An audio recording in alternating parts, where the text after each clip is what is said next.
Welcome to B2b Marketers on a Mission, a podcast for B2B marketers that helps you to question the conventional, think differently, disrupt your industry, and take your marketing to new heights.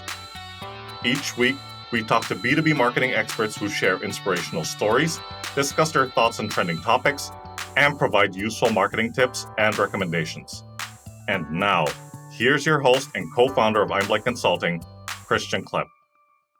All right, everyone. Welcome to this episode of the B2B Marketers on a Mission podcast, where you get your weekly dose of B2B marketing insights. This is your host, Christian Klepp, and today I am joined by someone, first of all, on the other side of the world, and someone who is on a mission to help B2B companies tell better stories through marketing communications. Mr. Donovan Chee, welcome to the show, sir. Thanks for having me here, Christian. How are you doing? I'm doing well, and I think, is it 5 a.m. your time over in Bangkok? Yes, that's right. 5 a.m. in Bangkok, but I'm not from Bangkok. I'm not based in Bangkok. I'm actually Singaporean. I'm right here on a working trip.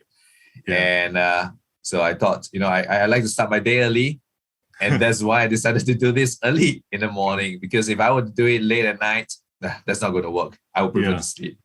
Well, much appreciated. Thank you so much for getting up early to have this conversation with me. And I'm slightly jealous that you're in Thailand. So if you can, when the opportunity arises, have some pad thai for me and some Thai iced tea or Singha beer. Sure, absolutely. I think not just pad thai. I had my pad thai yesterday already. So I think I'm going to have my boat noodles. What else do we have? I'm going to have my tom yum soup. Yes. Food here is great. Food here is great. No, fantastic.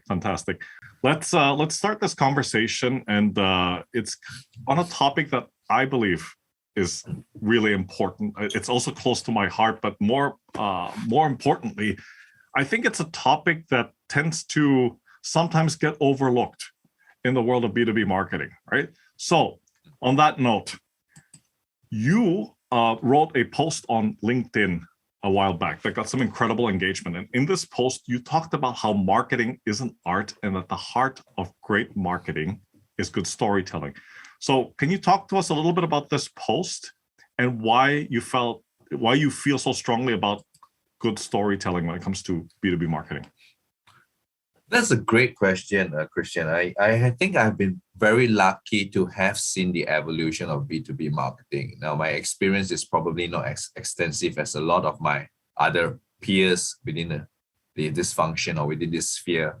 But I've been lucky enough to have seen how B2B marketing has evolved from the way it used to be to how it is now. In case in point, when I first started out, what happened was I felt that marketing, or at least the marketing functions that I was looking after, it was just about what I would call a coloring book department. We were just doing PowerPoint slides, corporate brochures, corporate profiles, updating on website, and sometimes you're almost like an ad hoc photographer just to save money. And to those companies, that was essentially marketing. You were just there to support the sales, and you were never a part of helping the company to achieve anything tangible. So it's, you got a sales colleague who comes to you and say, "Hey, Don, I need this corporate PowerPoint presentation slide by tomorrow. Can you just help me do it?" That's the role of marketing.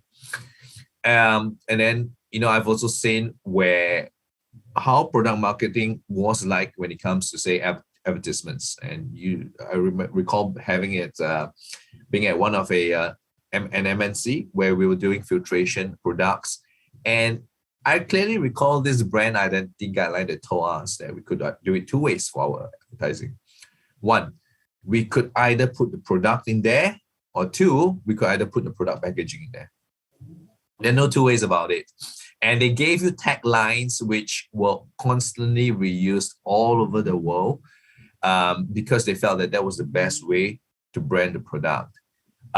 So I will share what exactly happened for that, because that was something that I thought we could actually try to achieve something when it comes to creativity.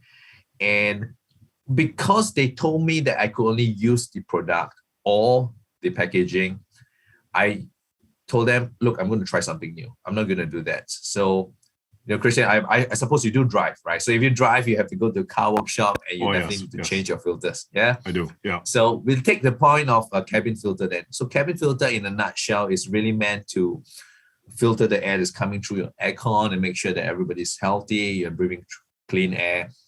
And I think at that point in time, a lot of the marketing that is being done is geared towards the direct customer, i.e., that is your distributor or your car workshops. A lot of times people forget that these are not the end users. So I took a different approach. I wanted to reach out to the end users to let them understand the brand that they should be looking for when they go to the car workshop and request for a filter change. So you could actually increase then the demand of the filters. And then of course, it would indirectly affect the supply. And of course, then you generate revenue. So for that particular campaign, when we worked out the advertisement, we did it differently. Now, because we understood the pain points of our customers, we always felt that, or rather, we always hear what they say, your price is too expensive. I think it's very evident all throughout Asia. All the customers would just say, your price is too expensive, can you lower it? Or even here. Yeah, I think, okay, maybe all around the world, it's always the price. So if the price is the problem, is the quality an issue? And I think that company felt very proud of its quality. And for that, I think it made sense. So if we're going to go by that way, then we decided we wanted to showcase the part where if you invest in a premium product, your car could actually last longer, or the savings wise, right, that you are going to accumulate during that period would actually be better. So you're going to pay a little bit more for the one-time purchase, yet over the course of, say, the 1 year, you'll be changing your filters much lesser than, if you use a less premium kind of filter. But a lot of times, your customers are short-sighted. They don't really see that. So we essentially created an advertisement out of that. And we then use we put a coin bank, or rather we drew a coin bank in the shape of a car. And the colors were in our product colors. So I wasn't deviating away in terms of product packaging, but I was just doing it differently. I was using a coin bank to essentially show that the customer who was going to purchase the product, he or she was going to save a lot of money, because we're going to have a stack of coins beside the coin bank, and we give it the sort of feeling where you buy it, you're going to save money through this car coin bank. So I think there were a lot of different meanings in that image, with a car coin bank in our product packaging, with a stack of coins, and of course the tagline was worth every cent. And I was just something that I'm very proud of, because it was not done at all. It had never been done at all. And it was something that was very new. And obviously, I had a lot of discussions with head office, because they were a little bit hesitant about going down this route. They were worried that once they do it, they will open a can of worms. But we made a business case. We convinced them, and thankfully, it worked.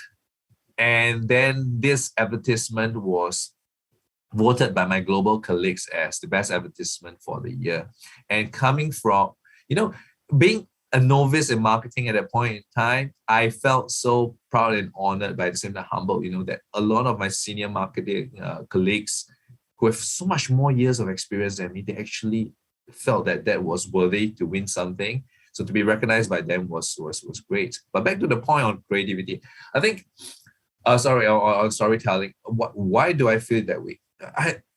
Talking about the evolution of B2B marketing and why and how it is now today, I've always asked myself, is marketing actually an art or a science? I always feel that marketing should be an art, not a science, because if you're going to do it as science, it's no different from doing accounting or doing, or being a biochemical scientist. No disrespect to those professions, but I feel that in terms of marketing, by being creative, by being able to come up with great stories, by looking at it as an art form, you're able to really play not within the sandbox that you have created, but really think out of the box and push yourself to the limits, right? And there are no boundaries in terms of what you can create. And that's what I think every marketer should really think about. Don't let anything stop you from creating something, think about whether it makes sense. That certainly would be a good question to do. But having said that, I will always say, push yourself first, be creative, think out of the box, then you figure out whether it makes sense or not to do it. So don't limit yourself. And that's the reason why I feel that, storytelling is so essential in B2B, and especially on the part where you really have to be creative in it. Yeah, no, absolutely. I love that case study. I mean, I remember in our previous conversation, you brought up that story, and I thought it was such a great example of how you could, pick your analogy, push the pencil, push the limits, right? Push the needle. I mean, and do something unconventional. And, we've seen it in B2B time and time again. It's almost like a rank and file approach where everybody is saying you talk about the product or talk about the packaging or talk about the services. And these are the taglines. And, I used to always call that type of approach, reduce, reuse, recycle, right? Correct. The thing is, now, people are now talking about purpose-driven content. Yes. And it seems like people are now picking it up on it, Right. and even Simon Sinek, Right. he is now talking about marketing, the golden circle, right? Yes. And I thought that is very interesting way to put it, because now people are slowly accepting the fact that nobody cares about your products and services anymore. Right. It's really about how you're going to help solve your customers' pain points or help them achieve their business objectives. So we should really deviate away from talking about your own products and services. Exactly. That wouldn't work anymore. Right. You brought up some of these already, but let's talk about some of the common mistakes and misconceptions you've seen out there that B2B marketers make when it comes to storytelling, and what should be done to address these. Okay, I think the first thing that really would be a problem, as I touched before, would be focusing too much on your products and services. That shouldn't be the case. Now, we all know how good our products and services are. That's for sure. You're working for a company, you don't want to get fired the next day by saying how bad your products and services are, right? But having said that, of course, the companies that you're working in wouldn't be surviving for so long if they are not doing well enough with their range of capabilities. But what we need to understand is, whatever we can do, our customers can do it. Our competitors can do it, right? Does it make sense or not to be shouting on the rooftop and saying, yeah, we can do this, and then your competitors also saying the same thing? How are you going to differentiate yourselves? And so essentially, how you're going to do that is to make sure that you are able to understand your customers, right? If you clearly understand your customers, their pain points, their business objectives, and you'll know that you're able to help them achieve that, to either help them achieve their business objectives or to help them remove their pain points, then that is the best way you could do when it comes to focusing on the kind of story that you want to develop. And I think that's the reason why we have also seen a rise in customer success stories, right? I think about 10 over years ago, it was always about testimonials. You take a quote from someone, you put the quote unquote sign, and then after that, you just put a couple of sentences, the name, the title of the gentleman or the lady that you've spoken to, the company, and then the picture, and then that's it. You will call that your track record. But now, those don't work anymore, because first and foremost, how are you going to validate it, right? How are you going to verify if it's authentic or not? So customer success stories, I think, are making perfect sense. In fact, the other day I was just at KL to do one with a couple of our customers, and it heartens me to actually hear that the services that we are doing for them, that we are selling to them, actually help them remove their pain points, and it helps to actually create a wider opportunity for them in terms of what they're trying to do. And then that's the main thing in terms of what you're trying to do when it comes to your business. You want to make sure that your business, your services, your products, your capabilities help to benefit not just your customer, but I think right now it's really the society as a whole. We cannot forget that, especially when it comes to B2B marketing, no matter how many times we are actually selling, we may be called B2B. We may be called a B2B function, right? And it's business to business. But a lot of times people seem to forget that there is an end user, and that's not the business. The business may be the intermediary, the in-between, that is helping us to provide our products or our services to the end user.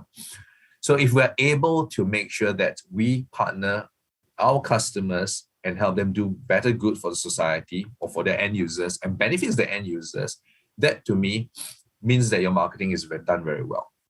And of course, then that would also mean you need to really touch on these two organs. I always call them two organs. You got to touch on their brains, you got to touch on their heart, because when you're doing B2B marketing, a lot of times, again, we go back to, I'm doing B2B marketing, so I must focus on my products, on my services. But you forget that you're actually selling to a person, and your customers are actually comprising people, right? Your key decision makers, that could be the C-suite level or could be the operations people. Regardless, the thing is you're actually still marketing or selling to people, and then you need to understand where their needs are coming from, right? For example, the C-suite, certainly they'll be looking at profitability. They do not want to make any losses. They want to make sure that their revenue is growing. When you look at the operations side, they want to make sure that the efficiency of the project is being double on time, perhaps, or maybe they are looking at less downtime, depending on what the project entails. So if you are able to create stories that help to allay their fears or to help them convince them and ensure that what they are worried about is definitely not a problem for you, then certainly it will help to make sure that they understand what you are capable of doing and add value to what they're doing. That's something that we need to understand, that we're not just here to provide the services, the products, and then we just say, hey, we're done. We are also here to add value, be a partner to our customers, and ensure that whatever they do, they will get the benefit. And when they prosper, of course, we will prosper, because they will come back to us and say, hey, look, you're adding value to my business. I need you again. And we'll be glad to help.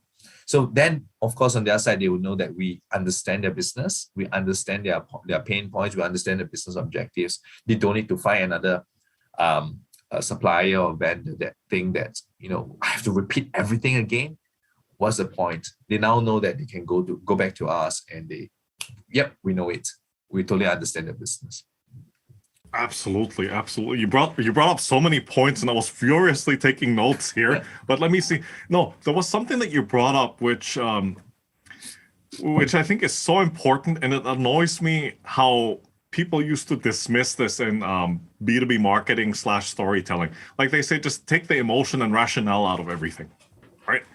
Yeah. And case in point, all of those things that you just mentioned, it highlights or it proves the point that emotions are important. It's just not the same. It's just not exactly like 100% the same emotion that people apply in in B2C, right? In consumer-facing products. But back to your point, it's about like addressing those pain points, alleviating the fears, right? And helping the customer to understand that you are here to help them solve a problem, which goes back to another point that you raised about the important and strategic role that I personally feel marketing and communications plays. It's relationship building, right?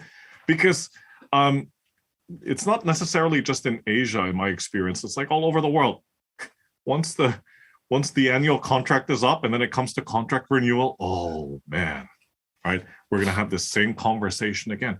But as a service provider that's doing a good job, if you're delivering and you're helping said client to achieve their goals, then you don't have to worry about them having to go and find somebody else, because they already know that you're here to help them, and they've built up this relationship with you, and they can trust you to deliver on what it is you promised to do. Correct. And that's the reason why I always encourage marketers to go out and meet customers. Right. A lot of times, salespeople may not be too keen to bring marketers out, but yeah. I always say they should go out together with salespeople to meet customers. If we look at it this way, the function of the sales team obviously is to bring in sales, right? And if we step into the shoes of the customers, sometimes they look at salespeople, they go like, yeah, I know what you're here for. You're just here to try to sell me things again. And it makes perfect sense. So they tend to just, sometimes you may not get any traction out of that meeting. But if you go as a marketing, you bring your marketer, all right, or you yourself, I go and visit customers. I look at it from a different point of view, and the customers will certainly look at me from a different point of view. And the kind of conversations you would create with the customer would then give you an insight into what they are facing. They would give you a lot of knowledge. They tell you about trends that may be happening within the industry. They may be telling you problems and issues that may be happening within the industry. They may even be able to tell you why, they're not able to sell your products, or what problems their customers are facing. And from there, then you're able to get first-hand data on what kind of content you want to curate to make sure that ultimately when they succeed, you succeed. So I always tell my marketers, my team, go out, meet your customers. And that's something I also like, the relationship building part, because, subsequently when you go back to them, you ask them, hey, are you happy with this? And does this help you? They appreciate what you do, and they understand that we are going the extra mile for them. And I think also the other part where we should mention was, I think a lot of people do not realize the B2B buying journey is really very long. It's a long gestation period. It's not like going to the supermarket, you grab something and you're like, hey, let's go. We go. Yeah, we can go make our payment already. Mm-hmm. It really is a long period. It could be a tender project, or it could be something that is, in the making for a couple of years. Because, for example, you could just be doing a building, and you need to do all your project stuff, right, before you even start drawing up your first building.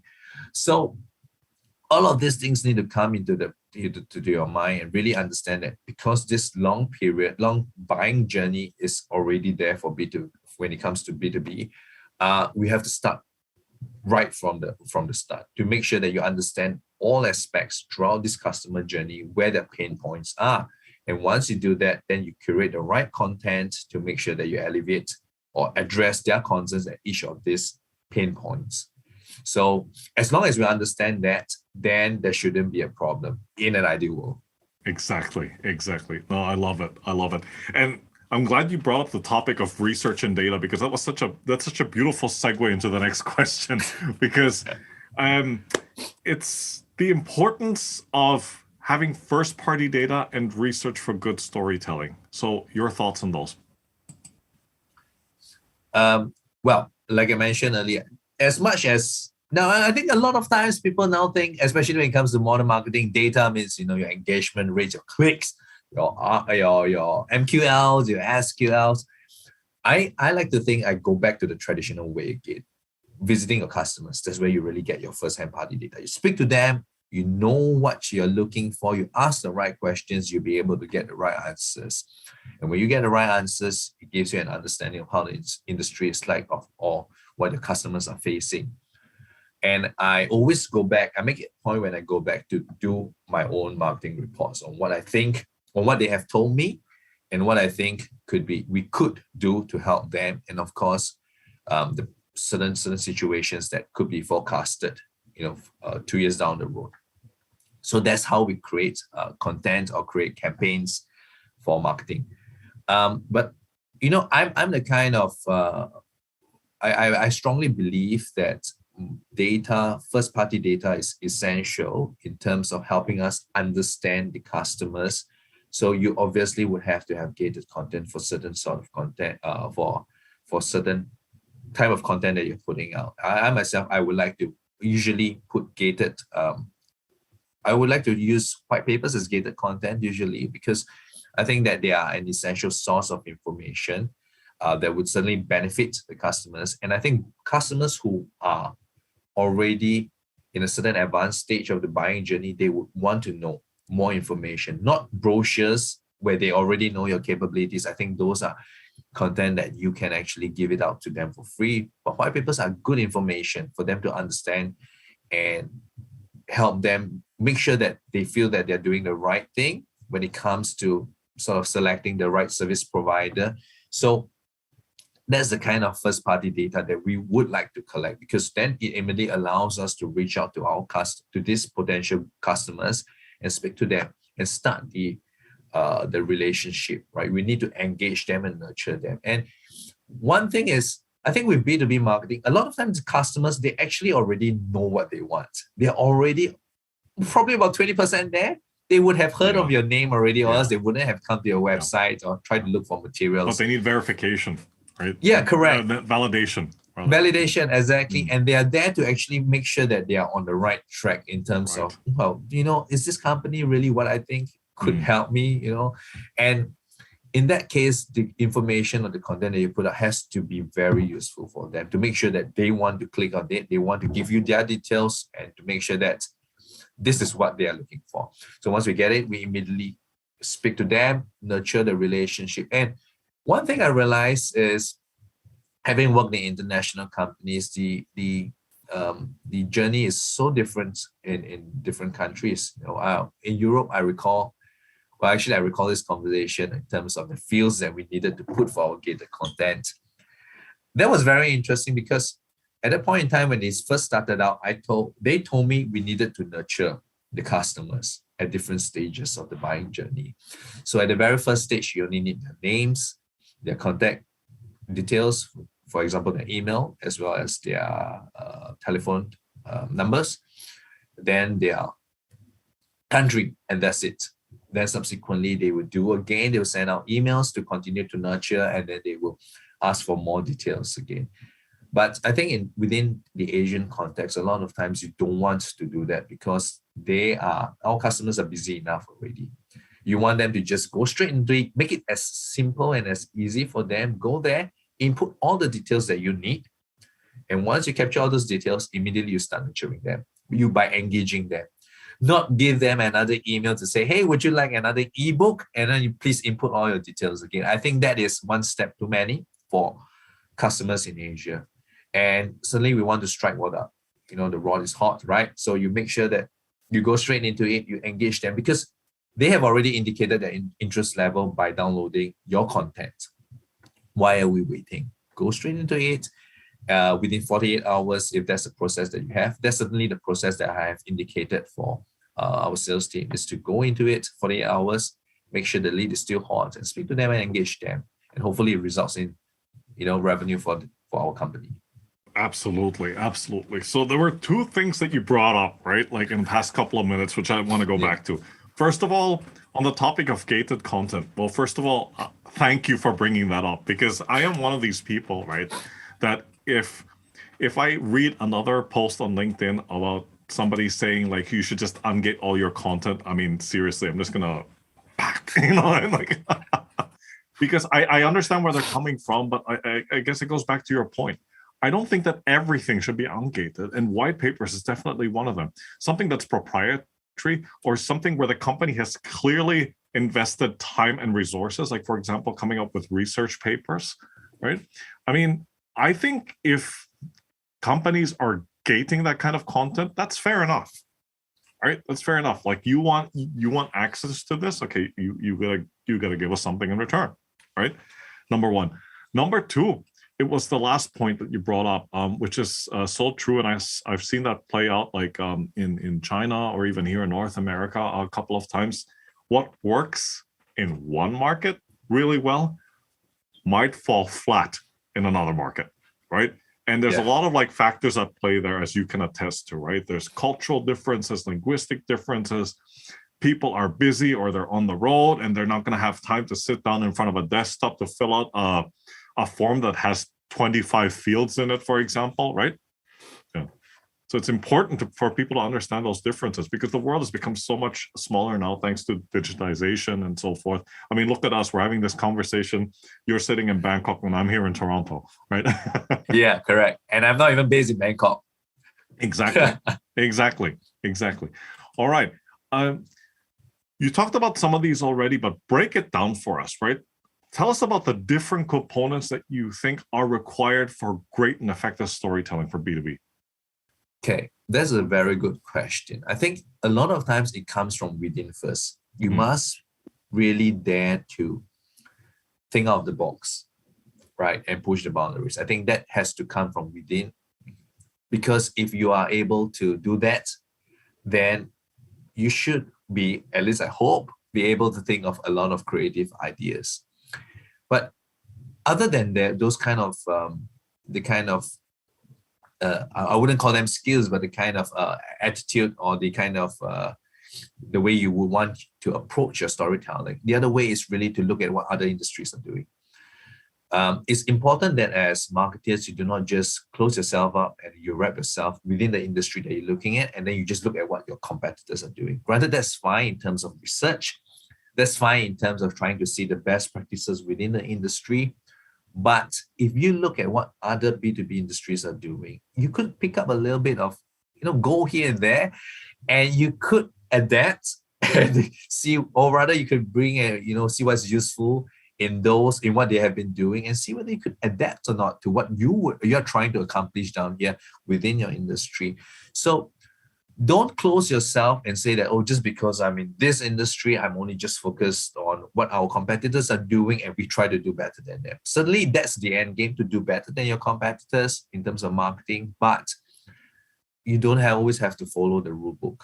Look at what other industries are doing and see what's the best bits, pick from them, learn from them, and then you throw it in to what you're doing. But of course, when it comes to a real structure in terms of how you're going to really come up with great stories, I think you need to have a structure in place first, a framework in place in terms of how you want to create good stories. So you obviously need to have your context and your background of what the issue is about, whether it's your customers' pain points or what your objectives are. That is the context in terms of why you want to create this story. As long as you know that part, you should be able to start to build the foundations of a good story. Next would be how your capabilities actually help to benefit them, not just directly, but as I mentioned before, the wider impact on your services, your products, your capabilities, how it impacts not just them, but their customers or the society as a whole. Then third, of course, do not make yourself the hero.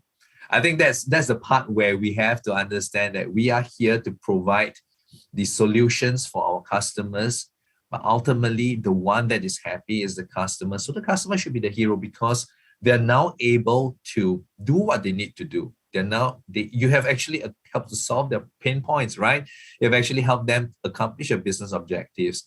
So now they can do what they need to do thanks to you, and they are the real heroes because you are actually helping them help build a better place, for example. So if you could focus on them being the hero and you are there as a partner in their journey, that would be part of what I think would be a good way to create a good story. And last but not least, I think you certainly need a call to action. But it has to be very subtle. We're not going to go like, in Singapore terms, lay long, come. We don't want to do that. It has to be very subtle. Yes. It has, like I mentioned earlier, really nobody cares about products and services. But at the same time, you want people to know that, hey, I'm here to help you. If you need me, this is where you can find me. Right. So that, I think, in essence, it pretty much makes up the good building blocks of a good story. Yeah, I think you definitely hit the nail on the head there, Donovan. And I'm sure you've heard about this before, but I had a conversation with a few guests who are talking about like especially branding or brand storytelling and so forth, right? And two names always came up, right? One is Joseph Campbell, and the other one is Donald Miller, right? So Donald Miller is the author of a book called Build Your Story Brand. And Joseph Campbell was a professor, don't quote me on this, but a professor of mythology. So just to cut you in there, Christian. Yeah. Joseph Campbell, if I remember correctly, I'm not sure if you're a Zack Snyder fan. I love Zack Snyder. I watched his Man of Steel. Yes. I love that his version of Superman. He actually used Joseph Campbell's quotes.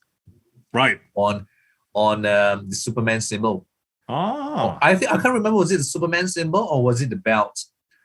So he specifically used that because, like you mentioned, he's a philosopher, and it was so amazing to use a quote, and he actually translated it into Kryptonian. So they had to hire a language expert to do that, to sort of create a Kryptonian language, and then they use a Joseph Campbell quote to put in there. Interesting. It's amazing. I'm sorry to cut you off. No. This is great. I love where you're going with this because Joseph Campbell did research on different legends and myths from cultures across the world, right? And he Yeah. came up with this format that is applicable, not just in marketing, but I think Hollywood took this playbook, right? Right. And basically it's 7 steps, right? And you mentioned them, right? So it's a hero has a problem, meets a guide / partner who gives him or her a plan, encourages them to take action so that they will succeed and avoid failure, right? The next time you read a storybook to your kids, look at that pattern. The next time you look at a campaign, look for that pattern. The next time you watch a movie, look for that pattern. It's applied across the board, and the way that you laid it out, it falls exactly into that format, right? And I love how you brought that up about making the customer the hero, because I think it's getting better now, but in the past we see, okay, they're making the company's product the hero of this campaign. Yeah, correct. And then it becomes almost like a commercial, or it's not the way to go, because ultimately you want to show how you have actually supported your customer's journey, right? If you're going to make your own products, your own services the hero, hey, then customers are going to say, are you sure? I could just find another competitor. Exactly. So you brought up already one great example at the beginning of this conversation, but give us another great example of great storytelling in B2B, either from your own professional experience or something that you've seen out in the market. I wouldn't dare to say they are great stories, not what I've done. I'm just going to share some of them though, but I wouldn't dare to call them great. So here's the thing. One of them is I will allow you to call them. Okay. Humble bragging. No, I will let you I will let you say that it's great.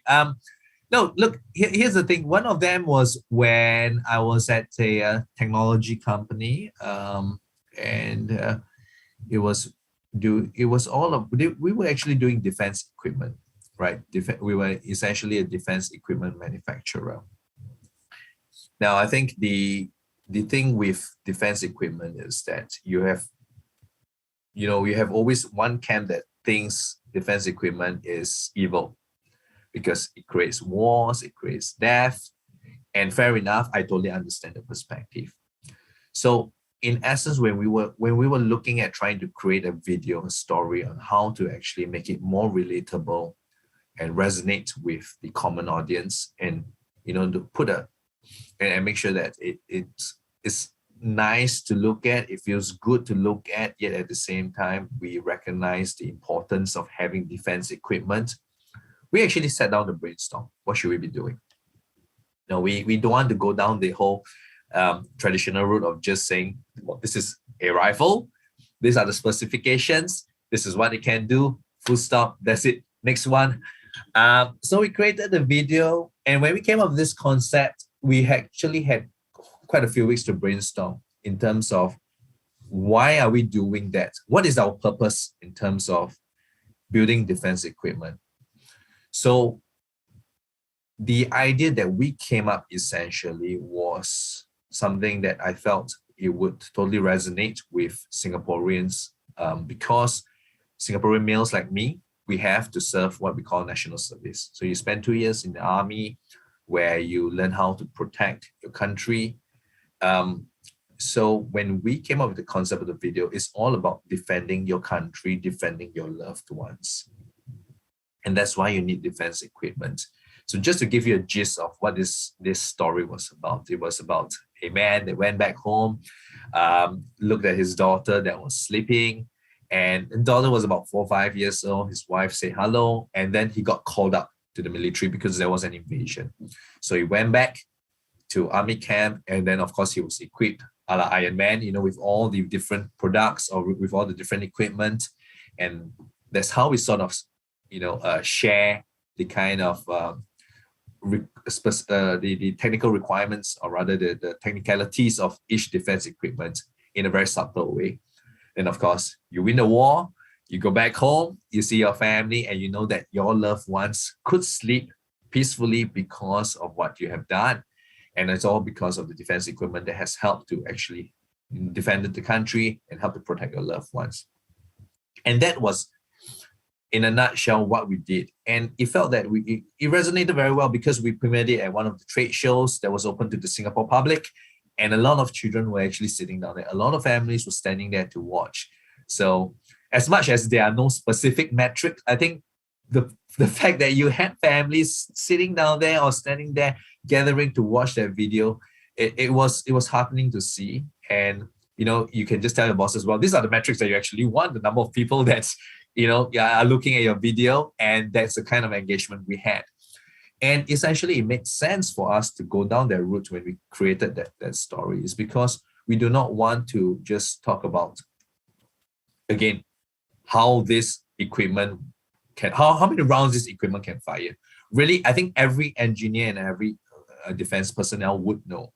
But how are we going to make sure that people understand that there is a need for defense equipment, without actually harming or without actually being a problem to the society? It really is about protecting your loved ones.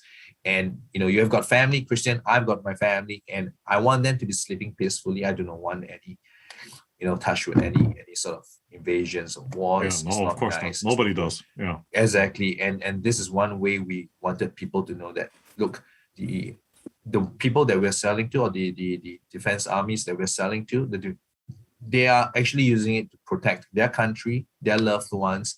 And in essence, that's why you could sleep at home. So that's one story that I'm very proud of. And it's still, I'm not sure if they're still using it today, but I hope they are. As far as I'm concerned, and something that I've heard is they've been using it for quite a few years already, that video, at a lot of trade shows. So that was great.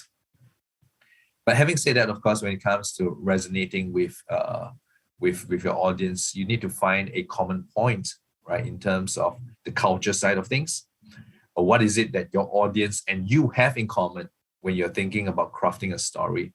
So you have to always be in the shoes of your audience, understand your audience, what they're looking for culturally, and then create something that makes sense to them. So you have got an experience that will bond both parties, and that's how you create a good story.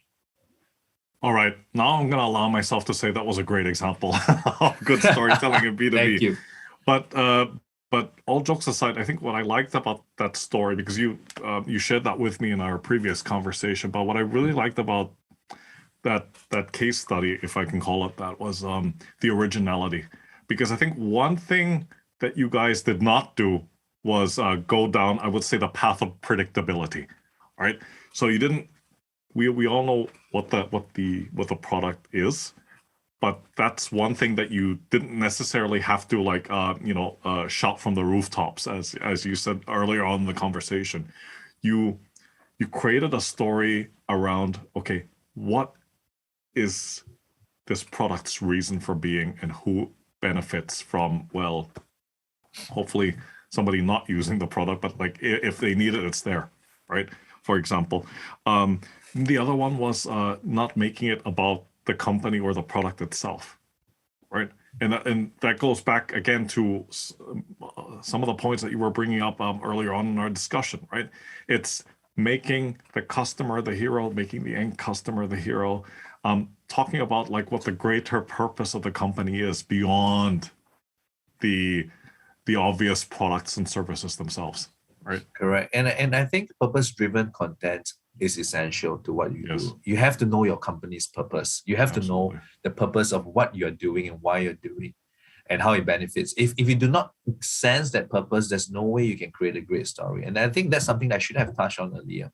But because purpose-driven content is really it will show your customers, the society, or even the end user on what your role is when it comes to helping the society, right? And that's also the reason why I think a lot of marketing nowadays is not just geared towards B2B. It's now B2B to C. Right. Because you have to make sure that the end user knows what you're doing and why you're doing that. Yeah. And that is a good way, because a lot of times I think when it comes to B2B companies, nobody knows B2B companies as much as B2C companies. Yes. Unless you really have got a good brand name. So in essence, when you have a purpose-driven content, the end user would then say, okay, look, so when I'm doing this, I now know that this company actually played a role in making sure that what I'm doing right now can be done.